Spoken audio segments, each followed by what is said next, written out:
ఉత్తరాఖండ్లో వర్ష బీభత్సం కొనసాగుతోంది.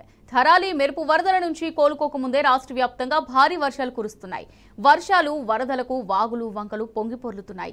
యమున, అలకనంద, భగీరథ, మందాకిని, శారద, ధౌలిగంగా, పిండార్ నదుల్లో నీటి మట్టం గరిష్ట స్థాయికి చేరింది. అలకనందకు వరద ఉధృతి పెరగడంతో ప్రఖ్యాతదరి దేవి ఆలయం, మహాశివుని విగ్రహం నీట మునిగాయి. ఈ వర్షాలకు పలు ప్రాంతాల్లో కొండ చర్యలు విరిగిపడుతున్నాయి. అయితే మరో 4 రోజుల పాటు ఇదే పరిస్థితి ఉంటుందని తెలిపింది ఐఎండీ. కుండపోత వానల దృష్ట్యా పలు జిల్లాలకు రెడ్ అలర్ట్ జారీ చేసింది. భారీ వర్షాల నేపథ్యంలో వరద ప్రభావిత ప్రాంతాల్లో విద్యా సంస్థలు మూతపడ్డాయి.